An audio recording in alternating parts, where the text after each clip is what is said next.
In this video, I'll say you how to construct a Turing machine for a power n b power n problem where n is greater than or equal to 1.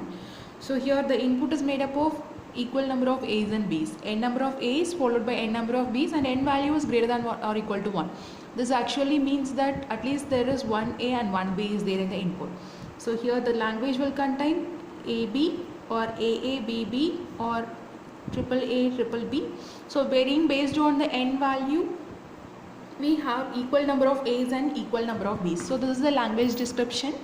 So we need to construct a Turing machine that accepts these kind of input. When you have equal number of a's and b's, the Turing machine has to accept the input. And as I told you, Turing machine contains an infinite tape as the memory unit, and we are going to have a consideration like this is split into a cell, and each cell is capable of storing one input at a time. This is for an example. I just consider this as an example. And all the left out spaces, all the remaining spaces, we are going to use a blank symbol to represent it. So this is a generalized description. And we are going to have a read-write head. This read-write head can move either left side or right side, one step at a time.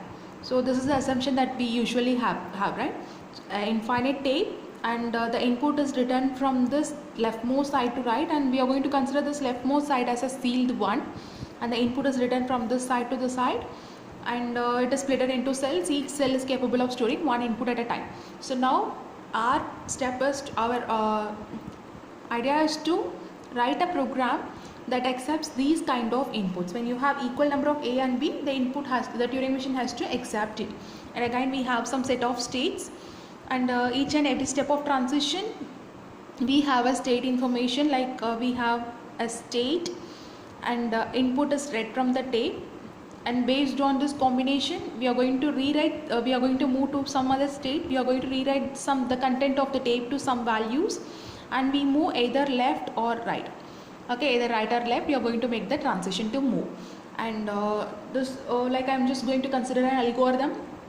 When you are writing a program, this varies from one user to other user, and whatever I do now, this is according to my justification. You can write another algorithm for the same problems.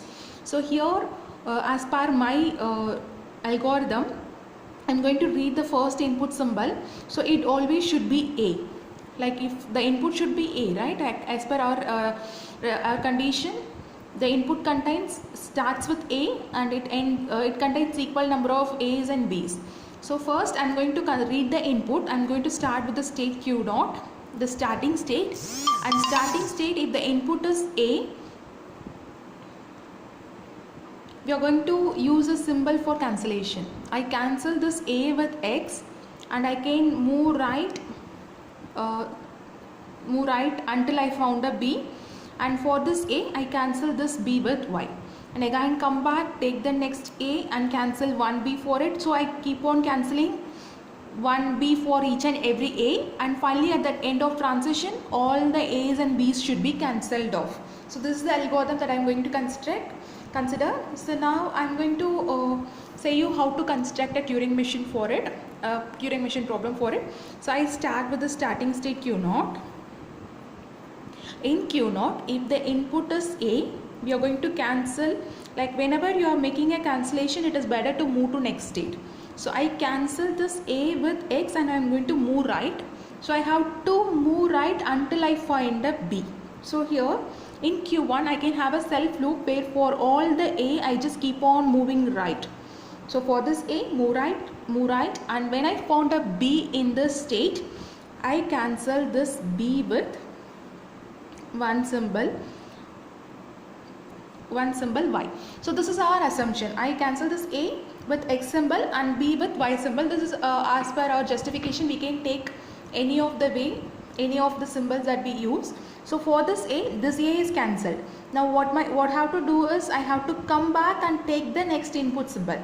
Listen, for this a I cancelled it with x, and I just move right and find a b and cancel this b with y. So 1a, 1b is cancelled. Now I have to come back and take the next input symbol. So here the direction will be left.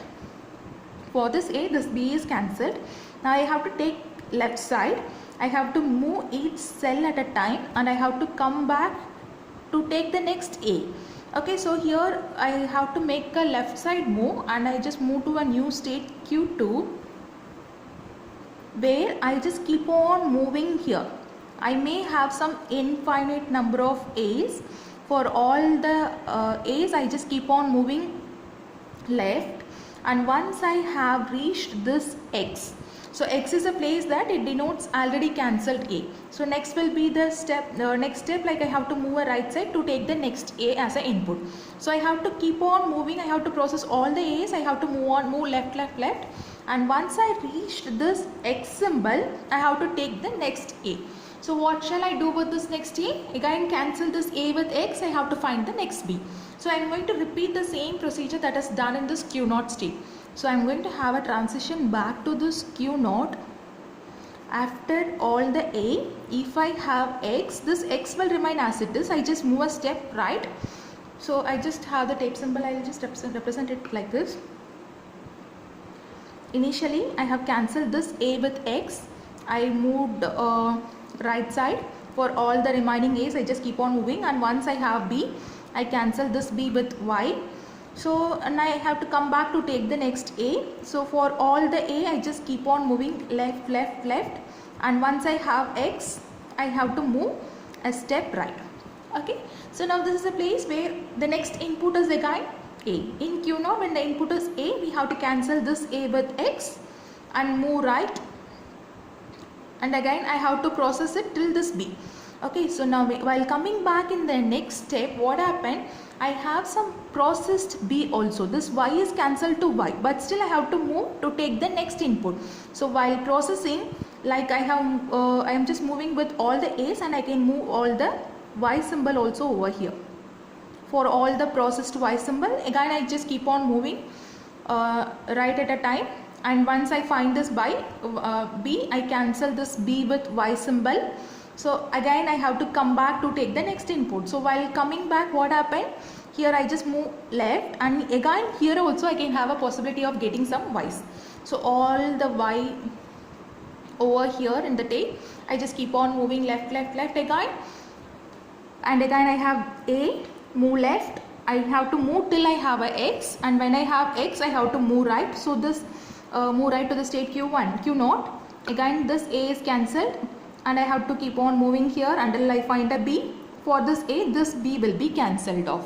So now all the A's and all the B's are cancelled off, but we have to have a proper transition to prove this. So we can have one step of transition like, so this is a routine one. After cancelling this B to Y, what happened, it will move a step left. So in this Q2 state, for all the Y's, we will just keep on moving left, and once we reach this X symbol, we have to go to this Q0 state, and we have to take the next input. Okay, so when you have X, I have to move a step right to take the next input symbol. If you have Y in this place, this actually means instead of A, if you have Y, that actually means that all the A's are cancelled off. In this case, if the input contains equal number of A's and B's, then all the B's will be also cancelled off. So we are going to have a transition, separate transition to a state Q4 that actually says that if all the A's are cancelled off, then input will contain Y. Okay, so in this case, this is a confirmation step. So we just keep on moving right, and we are going to find whether all the B's are cancelled to Y. So here we are going to have a self loop that will be processed for all the Y's. So we are going to verify whether all the B's are cancelled to Y, and if everything is cancelled off, then we'll reach a state where we have a blank symbol. So once in Q4, if you reach the blank symbol, then we can directly move to Q accepting state. This will be the final state. So when the input that we consider belongs to the language, that it comes under any of this category, then surely the Turing machine that we have considered will go to a accepting criteria. But Turing machine is a place where we have to define both acceptance and rejection criteria properly. So instead of complicating this diagram, I can have a rejection state written separately. So rejection is like when we exactly know where the input need to be rejected, then we can reject it over here. For example, I'll say you one consideration, like in Q4, After all the A's are crossed, we are going to verify whether all the B's are crossed or not. In case if you have one extra B over here, so that will be found over here.